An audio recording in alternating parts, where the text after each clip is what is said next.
Hello, my name's Justin LeClue, and I'm here today with Will Sloan. And you're listening to the Important Cinema Club. And today, we're talking about Jack Nicholson. We're taking a dance with the devil in the pale moonlight tonight. And we're also going to be focusing on Christian Slater, Stephen Dorff, all the Jack Nicholson impersonators.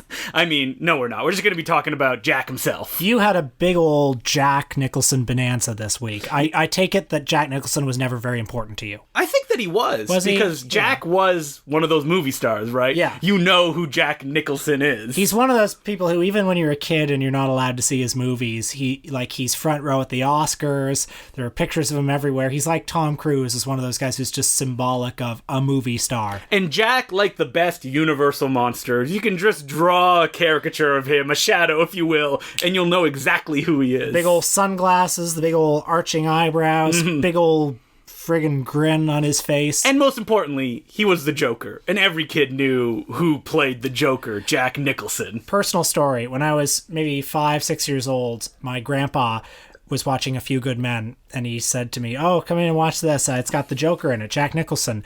And I said, "Oh, boy." And then it opens with a scene of a soldier being brutally killed in his bunk, and I had nightmares about it for months after, and I did not get to any scene with Jack Nicholson in it. Was the Joker involved in these nightmares? Was he the one doing the murdering? He skipped in, and he started defacing all the paintings, and and you're like, this is the true horror. And they killed him to Prince music.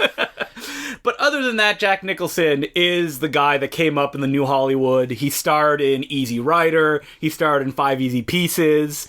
These are the films that kind of define what Hollywood became after the studio era. I mean, Jack Nicholson, I think, is also interesting to us in a way because he spent, almost a decade under the tutelage of Roger Corman, somebody who was a touchstone for us. He didn't really make any major films as Corman, and because the biker little movie pictures, called Little Shop of Horrors. Yeah, he doesn't star in that one, but yes, his role is one of the most famous things from that picture. The Terror, of course, everyone's favorite Roger Corman film. As a star, Jack Nicholson has a very good body of work, I think. I thought you were going to say good body. No, he does not have a good body. That's Age comes from us, for us all, Will. Well documented that for 35 years or more, he has not had a good body. But also, even though he has movies that are not very good and a couple of craven mercenary choices. Yeah, or a movie with Adam Sandler that we'll talk about a little bit later. Yep. He, like Warren Beatty, is one of the people from his generation who every movie that they made still seemed a little bit like an event, which is not the case with, say, Robert De Niro or Al Pacino. Did you feel that even when you were a teenager and Jack Nicholson films were coming out? Yeah, I think so. Aside from certain movies, there always seemed to be a bit of a quality control. And, there was not that many as well. Yeah, and anger management. Adam Sandler was the biggest comedy star of his day. Finally, two titans who defined what Hollywood is coming together. And he was, like the male Meryl Streep of every movie he did. He got an Oscar nomination for. Adam Sandler. No, Jack Nicholson. Yeah, of course. And before we get into the movies, let's just talk a little bit about him as a screen presence. Well, he's been accused of doing the same thing in every role. Like, not only the look of Jack Nicholson, there's also, the acting style of Jack Nicholson, which is why I mentioned at the beginning, like Christian Slater, Stephen Dorff, there's a mannerism you can fall into that has been defined as Nicholsonese. He has been compared to somebody like Humphrey Bogart.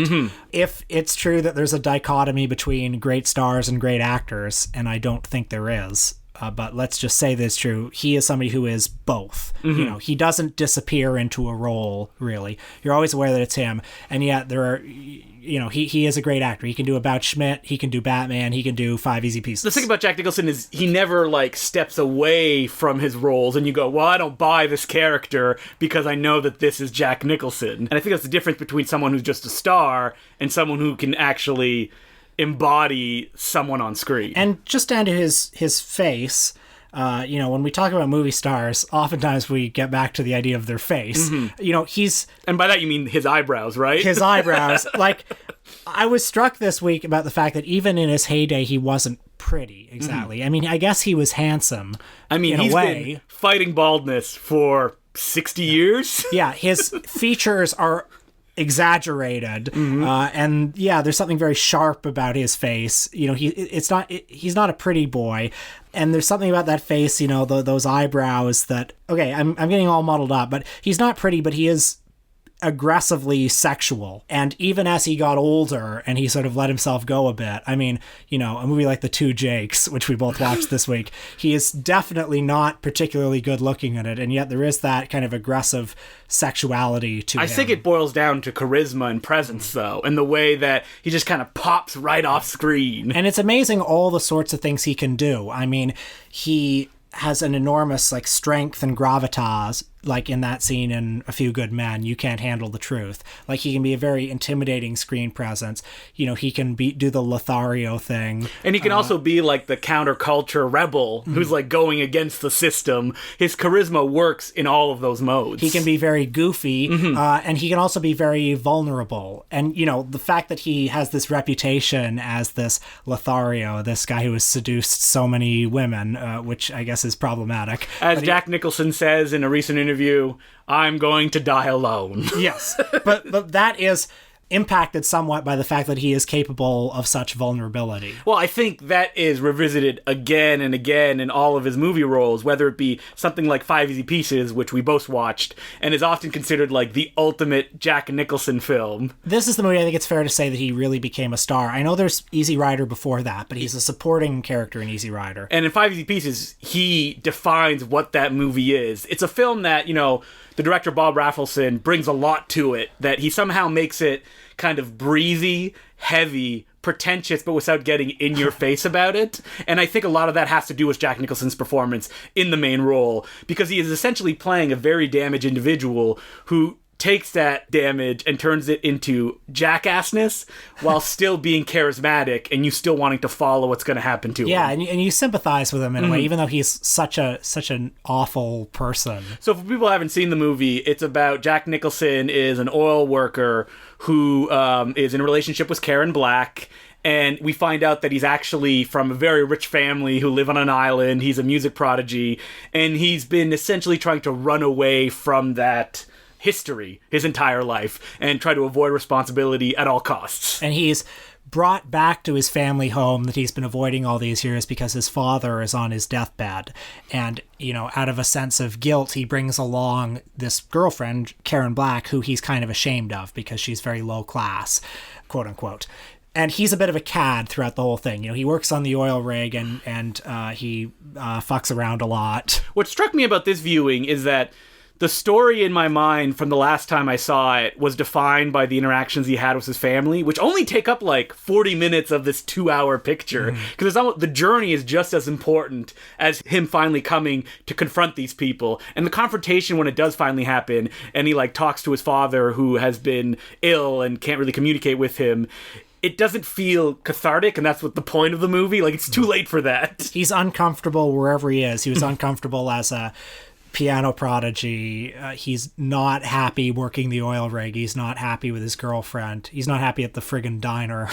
So, like, the famous scene in Five Easy Pieces is where Jack Nicholson wants to order, I don't remember what it is. I think it's just toast and eggs. With the thing, and hold the lettuce and hold this. Yeah, he just wants famous scene. He just wants something simple, and the waitress won't give it to him. So he says, all right, give me the sandwich, but distract everything, so I only get the toast. And I always see it, like, quoted in movie books out of context, and what it looks like is a man kind of fighting this rigid system, when in reality all it is Jack Nicholson taking it out on a poor waitress for no particular reason. Yeah. And the scene ends with him knocking everything off at the table.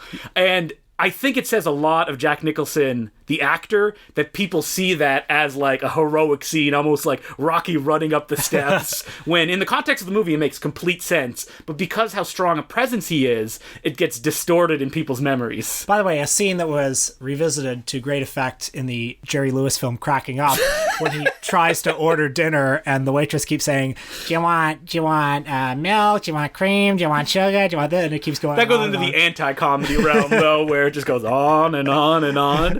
It's interesting that after 5 Easy Pieces, he followed it up with Carnal Knowledge, the Mike Nichols film, which is Jack being Jack, a guy that loves to sleep with a lot of ladies, with his best pal, Art Garfunkel. Art Garfunkel, who is the beta of the duo, and it follows 25 years in their life. They begin at college, where they are both virginal, maybe. Art Garfunkel's certainly virginal. And Art Garfunkel is striking up a relationship with a good-looking co-ed played by Candice Bergen, who is also seeing Jack. When Jack learns that the Garfunkler is almost about to sleep with his current partner, Jack jumps on it and he's like, no, I need to sleep with her first, which creates this like cheating relationship where he pretends with his friends that he's dating someone else. Art Garfunkel doesn't know that Jack is sleeping with his partner, and essentially it doesn't actually reach a massive confrontation like you would expect. Things get resolved in a way that define the rest of Jackie's career in the movie. You know, it's difficult to separate Jack the man from Jack the character, because like even in Carnal Knowledge, what we would think of as Jack Nicholson almost seems to be defined in the story that's being told. The cad. The cad, yeah. And like what Carnal Knowledge is just like you follow these two characters as they go on through their lives in these segmented episodes, as especially Jack Nicholson, his life gets more and more miserable as he's incapable of not taking women and then destroying them. He's unable to form a meaningful connection with them. And there's that scene where they're both in Central Park. This is when time has shifted 10 years into the future, and they're both successful guys in their career. And Jack is talking about, I had sex with 12 women this year. It's lower than my normal amount, you know. And like he says it with that Jack brio, but he comes across as kind of a broken or a damaged man, right? Well, watching all these films in a row, it really painted this portrait of Jack Nicholson as like the alpha male, as the fragile kind of like leaf blowing in the wind, where on the surface all these movies are like, yeah, look how manly I am, but what the conclusion they come to is, oh no, well, this character is broken and he can never find any kind of love. It's an interesting, I think, interaction with his off-screen persona, isn't it? I mean, it's really weird that like they reflect each other so much. Yeah, because the media image of Jack Nicholson as this sunglasses wearing guy who had sex with all these women, I think you were supposed to find him cool. He wanted you to find him cool. But then you have films like Chinatown where he's the coolest detective who continually makes the wrong decisions all the way through. Yeah. And like, we're going to skip a lot of movies here that people are like, how can you not talk about The Last Detail? Or Antonioni's The Passenger, One Flew Over the Cuckoo's Nest, or even The Shining. Well, we're going to save that one for our Stanley Kubrick episode. Well, The Shining, he's crazy. Very extreme performance. Yes. That's, I think, a turning point in his career. Don't you think? You mean into like a slight caricature? Well, I see there's a lot in Jack Nicholson's late career that I like, but there's well, I don't know if he's ever been a naturalistic actor, but he was certainly a more grounded actor in those early 70s movies. Like, those early 70s movies, it's easy to forget how different they were from what audiences were accustomed to seeing at the time. Yeah, just like feels in the moment, feels immediate. About real people with real problems and flawed characters, and oftentimes dealing in an adult way about sex and relationships. Stephen King's big complaint about Stanley Kubrick's adaptation of The Shining, and he has a lot, most of them fairly unfounded, was that Jack Nicholson starts the movie crazy and he can only like go up to 11 from there. Like the first shot of him doing the interview, him leaning back in the chair and smiling, just insanity on that face. I mean, there was a time when I would have maybe agreed with Stephen King, but actually I think the whole point is that he is crazy at the beginning, and he's just crazy the entire way through. He's barely keeping it together. Yeah. And that's Jack Nicholson's career, right? It's just craziness all the way through. But also, like, really. there comes to a point when you become such a big star that it does get harder to disappear into a role. Especially when you start, like, defining the roles where it's the Jack Nicholson film. I mean, like, he had such a long career doing so much interesting stuff that you can understand that he'd be like, I'll take it easy and star in a bunch of James L. Brooks films where I essentially play Jack Nicholson, or in The Witches of Eastwick where he plays the devil himself. Or Batman, of course. The purest of Jack Nicholson Which pictures. is another turning point in his career, because it hardly needs to be said again, but his salary was $6 million for the movie, but he got that incredible percentage percentage deal, where he would get a percentage of all the merchandise, the gross, and also a percentage of the sequels and any so like I did not know he made that deal. I'm pretty sure that I believe that is true. Somebody verify that. I believe he gets a percentage of the animated series too. Well, like everything that came out of that. Like Jack Nicholson being in Batman could be viewed as some selling out, right? Like at this point, he had done big pictures like Prizzy's Honor or even Terms of Endearment or Warren Beatty's Reds, but there's still like respectability in the cultural eye. But Batman, that's just like selling out. You're just for toys and kids. So it's amazing that Jack Nicholson is like, well, if I'm going to sell out, I'm going to go all in. I'm going to make all the money that I can. I think the movie speaks for itself, though. I mean, he certainly doesn't phone it in. No, he Batman. doesn't. I think his... You thought The Shining was crazy. I think his performance totally, makes that movie light up. And, love it. It's also a real movie. I mean, it had Tim Burton's particular vision behind it. Speaking of Batman, he probably only did it because it led to his real passion project, the long gap sequel to Chinatown, The Two Jakes, which Jack Nicholson himself directed. One of only 3 movies he directed, along with Drive, he said, and Goin' South, I believe.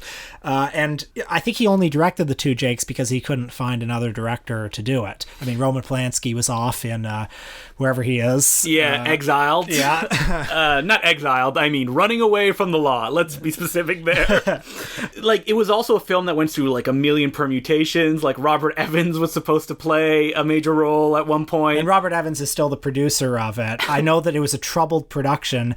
Jack Nicholson and Robert Towne, the celebrated writer, were no longer speaking towards the end of it. Oh, I did not know that. Well, all the narration in the film, that hard-boiled stuff, was not written by Robert Towne. It's written I by like that narration else. in the movie. I like it too. It's frankly one of the things I like most about it. So we're going to take a reappraisal of The Two Jakes, a forgotten film, and say that it is still bad. I was really hoping to like it.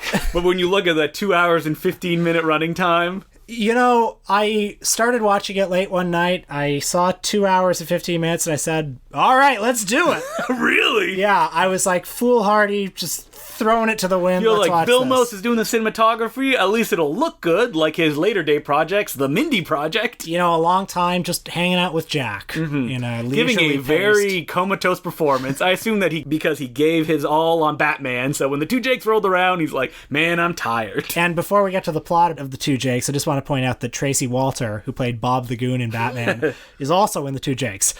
So it's a Batman sequel of sorts, in addition to being a Chinatown sequel. But the plot is it's after World War II. Detective Jake Gittes is still working. He specializes in adultery cases, and he's been hired by Harvey Keitel to investigate an affair that his wife is having with his business partner. And when the affair is uncovered, he shoots the business partner in a blind rage. But is it a blind rage? Is it that he really wants all the rights to the oil business? So I'm going to reiterate what I said earlier in the episode, which is that Chinatown is all about a detective being wrong, and The Two Jakes is about this same detective actually proven he's pretty cool. And he can figure stuff out. And he revisits the case of the first film with the Faye Dunaway's daughter. Just to remind us, hey, you're not watching Chinatown right now. And he makes things all okay. Yeah, he does. Everything is fine and dandy. And it's very slow. And it goes from one scene to another as Jack has conversations with... Richard Farnsworth and various other people. It's nice to see James Hong show up again. Yeah, yep. But you isolated one scene that kind of defined where Jack Nicholson was in 1990, and that's the scene where he makes sweet, sweet love. To Meg Tilly, who, goes after him in a nymphomaniac-like rage. And Jack is all worn out and he's tired and he gropes her a little bit. And as he's panting, he says, get down on your knees. Yeah. Put your ass in the air. It's like... and wait for me. And then he splashes some water on his face. And this is where Jack's really showing his age. And I think this is what sex with Jack is really like in real life. You see, he's like, ugh. He pants and he wheezes. Gives instructions, tells you to wait a little bit. Yeah. I mean, Jack Nicholson has looked the same age for 30 years at this point. That's right. And I think there's something great about that. Yeah. That one day he'll just turn to dust and disappear. But until then, he'll be the Jack Nicholson we know and love. Around the time of Terms of Endearment, he became Old Jack. I mean, that's a big part of where his career would go and be redefined was his work with James L. Brooks, because you have Terms of Endearment, and then you also have As Good as It Gets, which was the Nicholson hit of the 90s. Best actor Yep. at the Oscars. Not a particularly great movie, I think. It's shaggy in that L. Brooks way. And you get to hang out with Jack doing his Jack shtick, and it's all about how he's an asshole who becomes a better man. How do you consider the fact that Jack said that he was a method actor, but he made it look so easy that people didn't actually realize that? I think there's probably something to that. I mean, acting is a hard thing, you know? Jack's got a lot in his toolbox. Yeah, he does. Like he, as I said, he's got enormous presence and he has enormous range, even within that Jack Nicholson character. And we should point out that The Two Jakes, again, was directed by Jack Nicholson. Not much of a director. No. Probably realized that himself. He hired a good cinematographer. Hey, so we're in the bumpy 90s period of his career. You watched Hoffa this week. I watched an hour of it and was like, life's too short. Yes, it is. I mean, I like Danny DeVito as a director. I like Jack Nicholson. Jack Nicholson is giving it his all in this movie. Danny DeVito is trying to be Hitchcock for the 90s. He's doing a lot of Scorsese crane shots and stuff. Crazy camera moves, but it's a film that, even though it's written by David Mamet, is not very exciting. It just kind of lays there no matter what DeVito does. And so, yeah, I would not recommend it. I think Jack Nicholson is badly miscast as Hoffa. Nicholson can play a lot of parts. He can play the character from About Schmidt. He can play the Joker. But the part has to, I think, in some way interact effectively with him as like a star presence. On paper, it makes complete sense. This very charismatic union leader who was able to rally these people while still being morally corrupt at his center. Well, maybe, which is the definition of a Jack character. Well, maybe if he didn't do that accent, maybe if he didn't have that makeup on, he would be a little more convincing. But in every single second of what I saw of Hoffa, it's like, oh, that's Jack Nicholson doing an accent. Yeah, it is. But then you have like more morose Jack Nicholson, something like About Schmidt, where a lot of the humor comes out of the fact that this is Jack Nicholson playing it at a lower register, but still doing that Nicholson kind of like physical stuff at certain points, which just makes it even funnier. And I think that movie and The Pledge, both in the early 2000s, show him, trying again, trying to play a real character and challenge himself in interesting ways. And acknowledging his age on the screen. You don't think that Mars Attacks was an attempt to, like, stretch himself playing two roles? A real Peter Sellers. Yeah, well, I revisited parts of Mars Attacks this week. I skipped to the Jack Nicholson scenes. Jack scenes, and you'll remember that he plays a dual role in Mars Attacks. He plays the president, but he also plays the hilarious Las Vegas gambler character.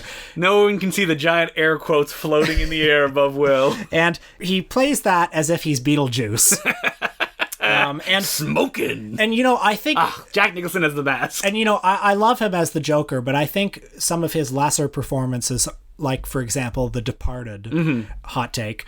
Don't you mean his amazing cartoony performance? They had to rotoscope him in because he was so big. I think there are some times later in his career when there's just a little bit too much either confidence that, oh, Jack's going to bring the magic. Just roll the camera and let Jack go wild. Or on the case of The Departed, as I understand it, Scorsese couldn't even really direct him. Like Jack just was not taking direction at that point, and he did the role because I want to go all out. I want to do a supercharged villain performance. So The Departed has weird scenes like that bit in the porn theater where he's... I don't even remember. I haven't seen The Departed in ages. He meets Matt Damon in the porn theater, and he's like pretending to jerk off, and then he jumps up and he's got a dildo. Or there's that sex scene, which I assume comes straight out of Jack's life, where he's got two women in bed, and he picks up a big old mound of coke and he blows it.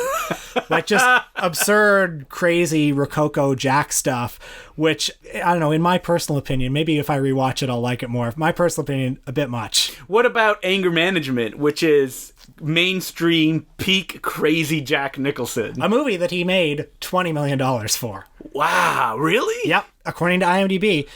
How much did Sandler get paid? I hope at least $25 million. He got 25. He did? Yeah, he also produced it. So, okay. I think he's very good in anger management. Now we know where that gift of him nodding as the camera pushes into it. I could have sworn it was from The Departed, but it was not. Yeah, I thought so too. So anger management, we both revisited it. I'm sure you saw it in the 2000s, right? I had no memory of it except for the John C. Reilly scene where Adam Sandler fights John C. Reilly.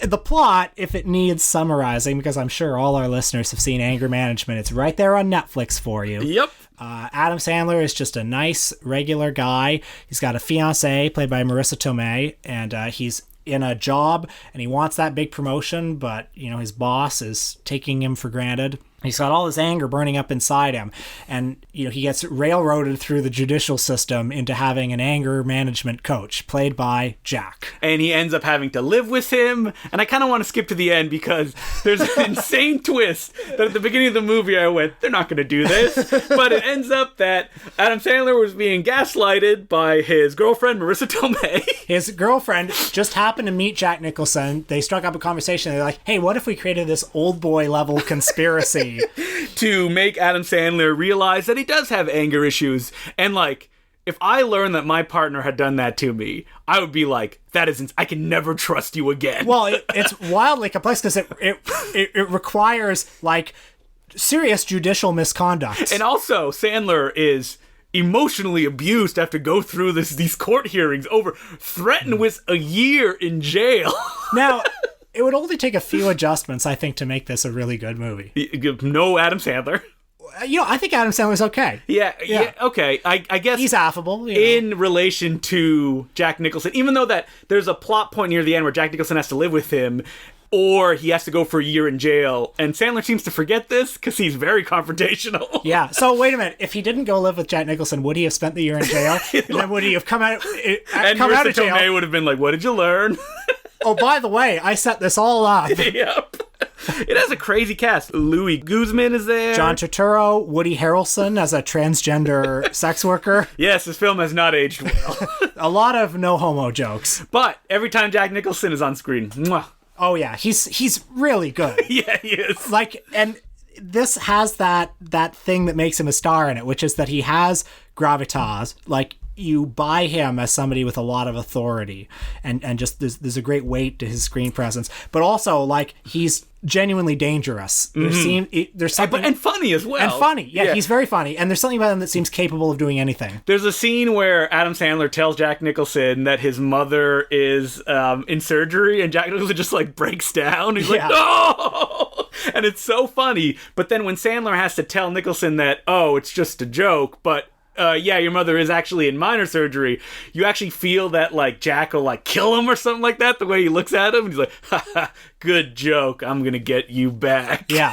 But I think there could be a good movie here about a really pitch black comedy about somebody in their abusive anger management coach. There is, without the crazy gaslighting at the end. Well, even with the crazy gaslighting, what if it turned out that was the twist? But the thing is, it's supposed to be a happy ending. Mm-hmm. What if it was not a happy ending? Yeah. And he's like, what the hell are you doing to me? Genuinely horrifying. And also, maybe get rid of some of those low-hanging fruit gags. Yeah, those no-homo gags. The Woody Harrelson scene, the Heather Graham scene, maybe. Ugh. Also unpleasant. But you know what was a great thing to see? Harry Dean Stanton show up for a minute. His Jack's old friend, Harry Dean Stanton. And also, why couldn't it have been Harry Dean Stanton and Dick Miller? Come on, Jack, throw him a bone. Yeah. Also in the movie, Mayor Rudolph Giuliani. Ugh, who has a lot of lines. You can do it. Boo. Giuliani does a Rob Schneider impression in this film. You're the man, Giuliani, as Sandler says. Ugh. Jack Nicholson's career petered out. Well, it came to a triumphant close with the 1-2 punch of The Departed and then The Bucket List. Well, I gotta point out that I watched Something's Gotta Give. Loved it. Very fun. Even though the characters are repugnantly rich in the film. The vacation home they have is 3 mansions put together. I mean, that is every comedy from the 90s, which I mean, the Clinton years, my friend. Something's got to give us 2003, so it's like Hangover from a 90s comedy. It's like all those movies have people living in horrific homes. But it's like the Hollywood ending of Carnal Knowledge, where this old Jack Nicholson, who's never felt love before and just dates women under 30, realizes that, maybe I can fall in love with a woman the age of Diane Keaton. And it happens, which unfortunately did not happen in his own life. Well, who knows? Maybe he made Something's Gotta Give and he said, maybe I should give Angelica a call. Maybe. And then she's like, not interested. Yeah. And so he's just destined to live out the rest of his life alone. Both of us saw that article, that bit of clickbait that was passed around recently where he said... Recently, like 8 years ago, but it's haunted us since then. It's like he was saying he's still hoping for that one last great love. This man who has had everything. This man of Falstaffian appetites, hoping for that one last love. And he really hopes not to go out on the James L. Brooks film, How Do You Know? Well, there was a period when it looked like he was going to go out on that Tony Erdmann remake. But rumor has it he has difficulty learning lines, and can you imagine having to control him now on a comedy? He'd probably be like, fuck you. The thought of old Jack Nicholson wearing a wig and running around in a Tony Erdmann remake does not fill me with confidence. Really? I would love it. I'd be there opening day, ticket in hand. Oh, I'd be there too. I mean, I'm not in the habit of missing Jack Nicholson movies. So, as per usual, you can send us letters at importantcinemaclubpodcast@gmail.com. And this week, it's a very special Patreon episode. Will, do you want to set it up a little bit? We had couples night. Justin, I, and our partners got together and watched 2 Christmas classics. We watched, speaking of Adam Sandler, we watched 8 Crazy Nights. Oh boy, wow. The fury on that episode from both of us is something to be witnessed. Let's not spoil it. Yeah. Maybe we liked it. And we also watched a classic Jim Carrey film called Club Med. No, not Club Med. It's set at Club Med. It's called Copper Mountain, which is one of his very first movies and is basically an infomercial for Club Med Resorts. And it co-stars Alan Thicke. So to find out what we thought about these 2 titans of comedy coming together... Oh, and Copper Mountain's not actually a Christmas movie. But No, it's not. It has snow in it. Yeah, it does. So to find out what we thought of these classic Christmas movies with everyone's 2 favorite comedians. Alan Thicke and Jim Carrey? Alan Thicke and Jim Carrey. 1983. I didn't even know Jim Carrey made movies back then. Why, it was one of his very first. Mm-hmm. Yeah. And a little spoiler, a little hint. Maybe not even much of a movie, but you'll have to listen to find out. All right, so first letter goes, Dear Bustin' and Will. Bustin'? Is he talking about ejaculation? I have just spent the last few months happily binging the entirety of your back catalog, Patreon episodes included. Wow. Now in the cavernous silence that is the state of being caught up, faint echoes of Justin's malapropisms and Will's unique pronunciation of French cinema terms, oeuvre and cri de coeur, for example, can be heard bouncing off the walls of my mind cave. I've said oeuvre a lot. Man, I don't know. This guy seems...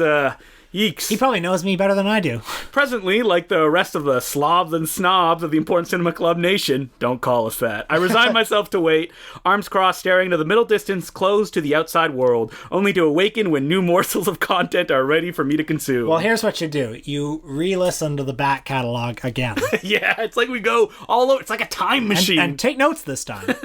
In all seriousness, thanks for the great podcast. While I am a very poorly motivated movie watcher, and I've hardly touched any of those mentioned in your podcast, I am now so much more aware and informed of the depths of what is out there to be discovered. Without so much of my free time spent binging your podcast, watching some of those movies might be in the offing.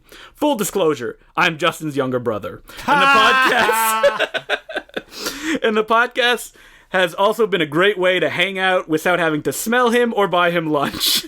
I also get to make the occasional cameo in Justin's anecdotes, although to be real, I don't remember sitting on the Sega console while you were playing it. I don't remember when I told the story, but it's one that's haunted me for decades. I'm disappointed. But this is shocking that my brother would write a letter to us and actually enjoy our podcast. He's the smarter of the 2 brothers. Well, I hope this can foster a reconciliation. Well, we're not enemies or anything like that. Now we get to the part of the letter where I list off all the names of auteurs that are already in your Google Doc for future episodes. Whether you get round to them, I look forward to hearing your thoughts on Terrence Malick, Terry Gilliam, and Jean-Pierre Jeunet.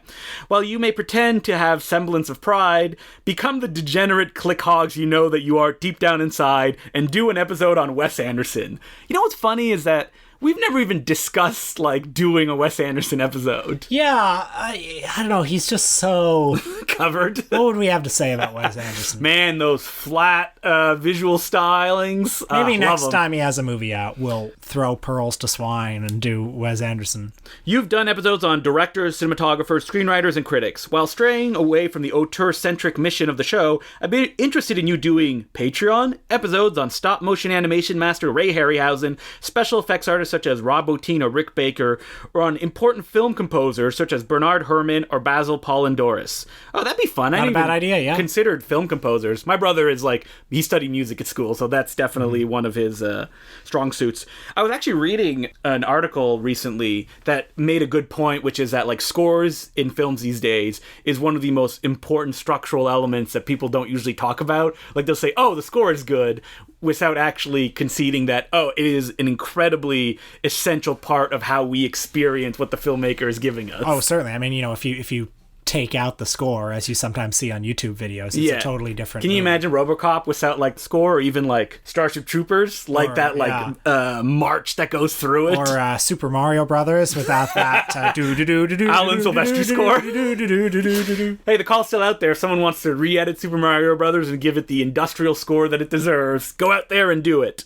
And the letter has one last thing. It says, oh, and bring on more guests. Cheers, Philip the Clue. Okay, I'm out of friends. That's the problem. And thank you very much, Phil, for sending in this letter. I just saw him a few days ago at the holiday gathering that we had, and he was even more complimentary, which is shocking coming from him. Wonderful. Well, thank you, Philip. And we will definitely get on. I've pitched Rick Baker and special effects stuff a lot when we talked about doing Shocktober episodes, because I thought it would be an interesting way to approach it. Oh, did I turn you down? No, I think that I couldn't find the right angle on it, because we've talked about American Werewolf in London, which is one of Rick Baker's most famous things. Mm-hmm. But I think if we did Baker and Bottin at the same time, Bottin being a protege of Baker, I think we'd have a lot to talk about. What does it mean to do practical makeup effects on stuff? I mean, Rick Baker worked with Jack Nicholson on the classic Mike Nichols picture, Wolf. What if we threw in Jack Pierce, who did all the Universal makeups? Oh, yeah, that's I think that's great. Yeah. And our next letter is from Scotty Gilmer, and it goes, hello, hosts. I loved your episode on Penelope Spheris, in particular what you had to say about the Decline movies. As a subculture nerd and a punk, I've always been obsessed with them on a personal level, but it's rare that I've heard a worthwhile conversation about them as cinema, especially from square-ass, straight-world normies like yourselves. That's me. So thank you. Yep, that's us.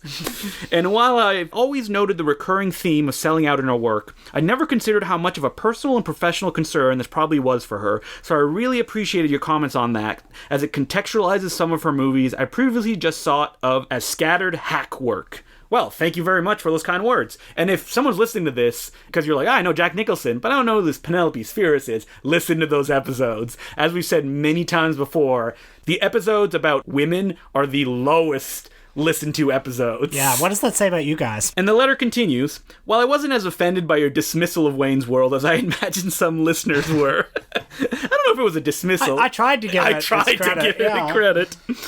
It did make me wonder about how you feel about movies you once loved but no longer care for. I still regularly quote and reference Wayne's World with friends and family, but I haven't watched it or even thought about it seriously in nearly a decade. I have little desire to rewatch it, as I'm sure I'd now have a similar reaction as you two did. I'd rather the Wayne's World I saw when I was 13 remain the only version that would exist for me now. I'm not talking about nostalgia, really. I'm not one of those people who won't admit that Hook or Space Jam suck. Well, they do. Yeah. Though I mean, it's a Christmas season. Perfect time to watch Hook, which also takes place during Christmas. I didn't realize that. Though I ride or die for Looney Tunes back in action. Count me in as one of your revolution. I mean, Looney Tunes Back in Action is great. It's a beautiful film. There's no contest there. While there are plenty of movies I enjoy aging with, Before Sunrise at 16 and Before Sunrise at 29 are two very different movies, but both great, there's some I'd rather just have as memories. What about you? Do you have any movies you had great affection for in the past that you'd rather keep in the past, or times you really regretted revisiting something? I'm looking forward to the first issue of the newsletter. Thanks to both of you for the show, and no thanks to Will for introducing me to the song Al Gore Lives on My Street. This song is going to follow me to my grave. That doesn't sound like important Cinema Club business. All the best, Scotty. Well, I guess Michael Moore, but I won't bring him up. So movies that we revisited and gone, those aren't as good as I remember. A few words. Ace Ventura, When Nature Calls. Okay, yeah. As a kid, was a funnier movie ever made? Probably not. I went to see it dressed as Ace Ventura. And I rewatched it recently on a Valentine's Day. Me and Emily, we watched Happy Gilmore, Ace Ventura, When Nature Calls. My Valentine's Day card for her was a rhino that when you pulled it out, it was a naked version of me that came out of it. Oh my God. So it was disappointing to sit there and be like, wow, this movie doesn't hold up. What does hold up? Happy Gilmore. Still funny. Okay. How about you, Will? You know, just yesterday we were talking about the James Bond movies, and I was thinking about how James Bond movies are very exciting for a kid because they seem like really grown-up movies. They've got people in tuxedos, they drink alcohol, they have sex, they gamble, they work in government stuff, and the plots are kind of hard to follow, but they also have a lot of action scenes. They're also long. They're long. like well over 2 hours, most of them. Yeah, they are a child's idea of very sophisticated entertainment. And, you know, I gotta say, I sort of left the James Bond movies behind when I discovered, like, Hong Kong action movies. Yeah, good movies. Yeah, good movies. I mean, you know, you watch a couple of, like, Choi Hart movies, and Roger Moore, you know, pretending to ski in Huffing and puffing. in front of a fucking rear projection. Yeah. Not too exciting anymore. One of our friends was trying to argue that, like, you know, the Mission Impossible scenes, they all kind of blend together. I can understand that. And he's like, but the James Bond film, they stand apart. Nope. Which is hilarious because 5 minutes earlier we were trying to argue what scene was in what James Bond movie, a series that features multiple just boring ski sequences. Yeah. I mean, I defy you to watch Thunderball. And this is coming from someone who sat through an all-night James Bond marathon. Ugh, brutality. I also recently revisited Pulp Fiction, and I'm not quite sure what to do with my reaction to it because, you know, you can't step into the same river twice. The river's not the same, you're not the same. If I were watching Pulp Fiction for the first time right now, would I enjoy it? I was always a little baffled at the critical praise of Pulp Fiction, only because that when I came to it, I came from being immersed in, like, horror cinema and Hong Kong action and Japanese cinema, and then, like, the people who love that also love Quentin Tarantino, so, like, here is Pulp Fiction, and I remember sitting there and watching it and being like, that's it? Interesting, yeah. And I had seen Reservoir Dogs and very much enjoyed it, but, like, Pulp Fiction, that was the holy grail. And I remember as a teenager sitting with the volume down, because we only had one TV and one DVD player, watching the movie and being like, oh, okay, I guess maybe I had to be there. And I grew to like it, you know, after that. But I can understand where your reaction is coming from. Well, you know, when I saw it as a teenager, there was that shock. The frisson. Yeah, and that is gone. Mm-hmm. I think the whole middle section of the movie, the Bruce Willis section, is embarrassing. Really? Like, you know, two Manic Pixie Dream Girls and a kind of homophobic rape, very racially charged rape scene. I mean, you know, Quentin's got some race issues. Mm-hmm. I think a lot of his dialogue just sounds a little show-offy to me now. Like, I don't know. I see Quentin Tarantino, like, that movie seemed so cool to me as a teenager, and now it just seems so lame. Yeah, you think so? I see this lame It's just guy. Another Tarantino imitation out in the world. This lame guy jacking it. And I don't know, because when I see Boogie Nights, it keeps getting better. Oh, Boogie Nights is so good. I don't know. I don't know what's happening. I think that, like, when you're a teenager, and, you know, I want to save this for we're going to do a Tarantino episode at some point. Yeah. Because it's so iconic in the way that it's presented. It's so cool that that's what sticks in your mind. It's got great moments. Yeah. You know, that scene of Samuel L. Jackson doing Ezekiel 25, whatever. John Travolta looking for somewhere to put his coat. John Travolta's accent changes throughout the movie. Sometimes he talks in like a black voice, and then sometimes he doesn't. Sometimes he talks in kind of a southern voice. It's like, what the fuck is wrong with you? He just... It revitalized his career, He says his lines in the way that probably Tarantino said them to him. Like right before the take started. And like... also, the fact that, okay, Samuel L. Jackson is like the coolest guy in the room. He is so in control for the whole movie, except the scene when he brings the dead body to Tarantino's house. And then Tarantino's the coolest guy in the room. Tarantino's in control, and Tarantino is bombarding him with the N-word, and that's sick. And, you know, if that role had been played by somebody like Bruce Willis, maybe it would have worked. Yeah. But not Tarantino. Just raking him over the coals here. But look, do I need to cue you up? Because I know there's one guy who we're both thinking of. Hey, that's my man. I wasn't even supposed to be here today. Kevin Smith. We've talked about this a lot. I think we've done multiple episodes on this topic about, like, if you were our age coming up and liking movies, you had to like Kevin Smith. Yeah. Because he represented... If you were a boy. Yeah, if you were... Sorry, let me be specific. If you were a boy. Even though, you know, I've heard certain ex-film comment critics talk about their love for Kevin Smith as well. Huh. Like, it was a connected universe. It felt like you were in on it. Yeah. And wow, has it not aged well at all. I'm Chasing Amy is the one that I'm sure would be really bad to revisit. Remember watching Mallrats and being like, how could this have failed at the box office? And now you're an adult and you're like, well, of course it didn't do that well. 37 in a row? How dare you? Classic. Ooh. But yeah, so I think Kevin Smith is right up there. The two golden gods, Kevin Smith, Jim Carrey. Ace Ventura. Probably not as... It wasn't as funny as I remember it being. Mm-hmm. Transphobic humor. First half of Ace Ventura, very funny. Mm-hmm. Do not go in there! Pretty much up to and including the scene where he wears the tutu, I think, is very funny. Yeah. Man, that tutu scene when I was a kid, though, probably the funniest thing ever. So good. So, next week, what are we doing, Will? Next week is the Important Cinema Club Christmas Spectacular. Mm-hmm. And what will we do for Christmas this year? We decided to look into the work of a homegrown hero, Mr. Bob Clark. Well, technically not from Canada. He just became a Canadian resident. He just made all his movies here, I guess? He did. You may be thinking, who's Bob Clark? Murder by Decree? Come on. Baby Loose Geniuses, Cannons? Super Babies. Karate Dog.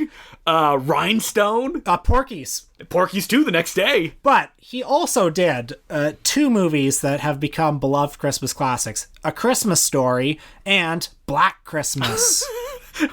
Black Christmas. Yeah, he's a director that when people talk about him, they talk about those two films. One of them we do not like. Yeah. And the other one, we'll get to it, I'm sure. Sure.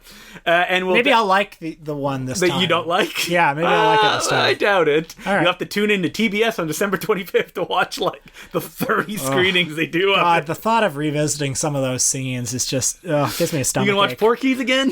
I've never seen Porky's. What? Yeah, I'll watch it. And, I made a list, and I thought it was going to be like 2 or 3 movies, but I was shocked at how many. I was like, well, I've never seen Rhinestone, the Sylvester Stallone. Awful. I've seen Rhinestone. Or Turk 182, the cool graffiti movie. Well, as a Chevy Chase completist, we're going to watch Karate Dog. Karate Dog, yeah. So I'm really looking forward to that, our Bob Clark episode. And until then, my name's Justin DeClue. I'm Will Sloan. Thanks for listening. So in the last week, there was an article published in the Washington Post that I saw everybody start posting on Twitter, and it has the headline, "Filmstruck wasn't that good for movies. Don't mourn its demise," by Catherine Grew. Bad article. I think it's actually a very interesting article. Okay. Because essentially the argument she makes is that, you know, the canon is defined by certain people, and it is what it is. Yeah. Blah, blah, blah. Like, why don't we look at movies in different ways? But that kind of dismissive attitude that you have, it leads to the, like, death threats that she received. Okay, well, hey, don't pin that on me, pal. No, it's not. I'm not pinning it on you. But I'm just saying, like, that like... I'm for expanding the canon, not blowing it up. But I think that what people are really reacting to is the headline, which, as the writer pointed out, she did not write. Right. Like most articles. Sure. And the fact that, like, the way that we view the canon of film has been defined very specifically in certain ways. Like, whether it be, like, just white men who do things, which is how it is, or the fact that, like, whole swatches of history have just been thrown down the tube. Now, I didn't subscribe to Filmstruck. We didn't have it in Canada, yeah. But I know that they were very, like, good at, like, remastering stuff, re-releasing stuff, and that's good. But at the same time, they do usually have to fall within the confines of what people will watch. Right. Like, and it came to how we decide, like, who we pick to do episodes on, which is, like, people that most often the audience will know, because people won't click, they won't listen, and that's, like, an issue, right? Well, like, I think we try to balance it. Yeah, know? we do. I mean, look, Jack Nicholson, you folks have heard of him, but I know that we were both more excited by Bill Gunn. Yes, we were much more excited. And there is something to say about preservation, and this is a conversation that is being discussed a lot in some circles, that we are in an era of preservation right now where films will be lost like they were when they were silent, because prints are not kept, they're not archived. Digital archiving is something that no one seemingly is researching, and they're going, we'll just put it on a hard drive and we'll see. So, like, shit will be gone. And there's the idea of, like, oh, it'll be on the internet, it will exist forever. It doesn't. Some stuff just disappears. Like, YouTube videos that you probably watch, like, endlessly are just gone, and no one saved them, and so they will never be distributed, and that's scary. Yeah. And it's a conversation that not a lot of people are having. And I mean, it may be really inflammatory in this Washington Post article where it, like, argues of, like, what do we define as a good movie? What should we archive? Et cetera, et cetera. But it is a conversation that people should be having, I think. It does scare me a bit, by the way, that like we could at any moment have just like a digital dark age, you know. I mean, like the power goes out and we're screwed. Yeah, or like anything can be erased from the internet. If you see a website from 1996 that's still up, it's such an incredible novelty. And you know, back in the day, you'd have all the newspapers archived on microfilm, and they were at your library, and it was there if you wanted it. I remember Grady Hendrix saying that he wrote a bunch of articles for, I don't remember exactly what website, but one day they were just gone. Oh, yeah. And that's every writer's worst And he nightmare. didn't, like, save them because they're up there, and, like, he moved on with his life, and he just didn't have access to them. The same thing happened with a podcast I listened to, where their host just one day closed the doors, locked up, you know, and they didn't save those podcasts. And it's like, iTunes doesn't host them. They just link to your host. So if it gets deleted somewhere, they're gone forever. And they may exist on someone's hard drive somewhere. You know what? That fucking happened to a podcast I did. I did a podcast called Needs Commentary. We did 50 episodes. Didn't save them on my computer. They were, like, on Mega Upload. Guess what happened to Mega Upload? The door's closed. Yeah. And we didn't have enough listeners to warrant, like, someone being like, oh, I've collected them all. And that's just podcasts, like movies. They're massive files, and you either have it all or it's just gone. Like, think of just fragments of films that are saved or reconstructed. You could do something with that. Digitally, it's everything or nothing. I was very horrified to find out that, you know, our friend Peter was showing Speed Racer this summer on an IMAX 70mm print, and he heard from Warner Brothers they didn't have any digital prints left. They just got rid of them. Those are digital prints. Yeah. That's hard drive space. Like, you could just put it on a shelf somewhere, and they just made the decision, we don't need it. Delete. Yeah, it's gone. And the whole selling point of digital is that it's supposed to last forever. Like, I was watching a very fun horror film that came out in the early 90s called Mom, and it was a pristine version of a movie nobody knows about, and it was playing on television. So they obviously found the negative, they scanned it, and it looks perfect. You know what, with digital films, that's not going to happen. If it's gone, it's gone. Yeah. Like, if nobody cares and it's like some independent person making a few things, you know, Impossible Horror, there's some Blu-rays out there. What if, like, my whole apartment burns up and everything's gone?